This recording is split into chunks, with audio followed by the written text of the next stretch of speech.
part of the controversy from yesterday was not just that the Cleveland Browns shockingly lost to the Tennessee Titans. That was tough enough, I think, for Browns fans to watch. But with the game on the line and a 2-point attempt conversion there to be had, Shedeur was not on the field. Caroline, what do you make of it? I thought that was so dumb. I thought that was inexplicable. I thought that was a clear overthinking it, not getting a good feel for the game kind of move from Kevin Stefanski, because Shedeur had an awesome game yesterday. Like he had a career day, in a short career, albeit, but still a career day. He was doing the things that we've been wanting to see from Shedeur Sanders. So after he's thrown for over 300 yards and 3 touchdowns, and he has scratched and clawed themselves back into this game, Kevin Stefanski doesn't give him the opportunity to finish it. After Shedeur is having an absolutely awesome game, Kevin Stefanski's like, no. We're going to go in the lineup in the wildcat position, and we're just going to have Quinshon Judkins run around and look totally and completely clueless, and we're going to blow this game. Like, it didn't make any sense to me. Have a good feel for the game. Your quarterback's been playing well. Keep your quarterback in. Give him the opportunity to close out what he already started. I feel you, and I respect you so much in your opinion on it. And I'm saying that because I completely disagree, but you are in the majority. So let me just go back to square one with all of this. All right. Number one, full stop. It was a great game by Shedeur. I thought Shedeur was absolutely electric. Great game. Number two, totally separate from all of that. Since Shedeur Sanders became the starting quarterback of the Cleveland Browns, no team in the NFL has run more wildcat than Cleveland has. In fact, if you look back, and I was obviously as a Raiders fan, I watched every snap of the Raiders Browns game. That was the first snap for him. And that's where I first saw all of this. And that's why I started researching it. If you look at it, there have been 4 touchdowns scored in the NFL this year from wildcat positions in goal-to-goal situations. 2 of those belong to the Cleveland Browns. In fact, if you go all the way back, just look at this game. In this game, the 2-point conversion we're not talking about was the 2-point conversion before this one. On the previous touchdown, the Browns scored and went for 2.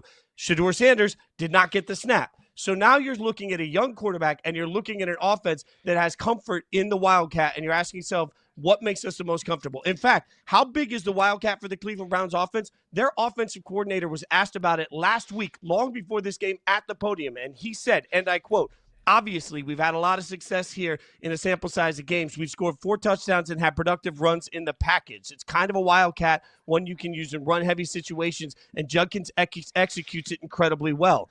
Those all have to be context clues to what they were doing.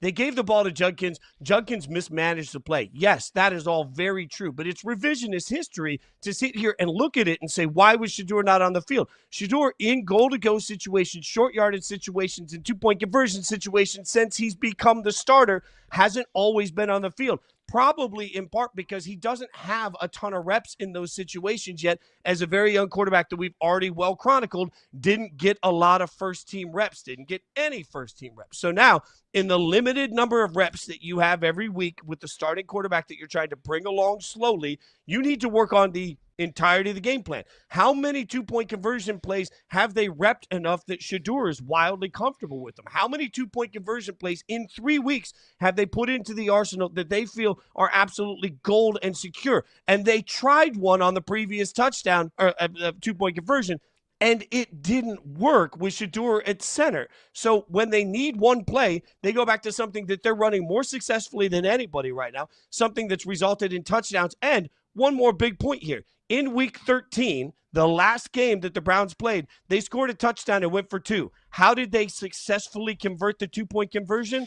With Quinshon Judkins in the Wildcat, and not a single person cared. If you look at the metrics of the way the Browns have played for 3 consecutive weeks, the Wildcat is not a trick play. It's not a cute play. It's a standard formation that they run out of in these situations. I do not have any problem with the coach using something that they feel confident about in that situation, a play they feel like they can execute, and they tried to do something different out of the same formation.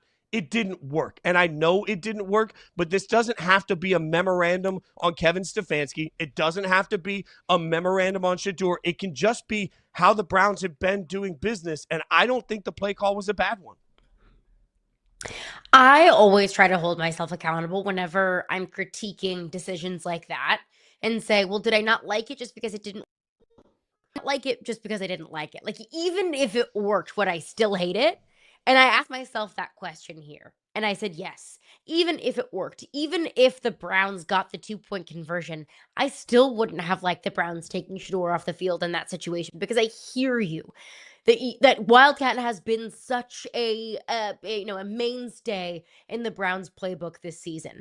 But that's also largely because the Browns probably haven't trusted their quarterbacks in a whole lot of situations in games this season.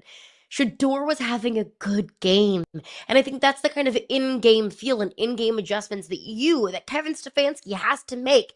The kind of tactical feeling that you have to have for the way that a game is going, to say, you know what?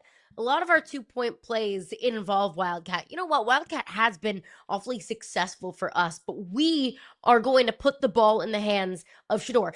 Even if the Browns didn't put the ball in the hands of Shedeur, let's say they called, just a handoff to Quinshon Judkins or Dylan Sampson, they just wanted to run it up the middle.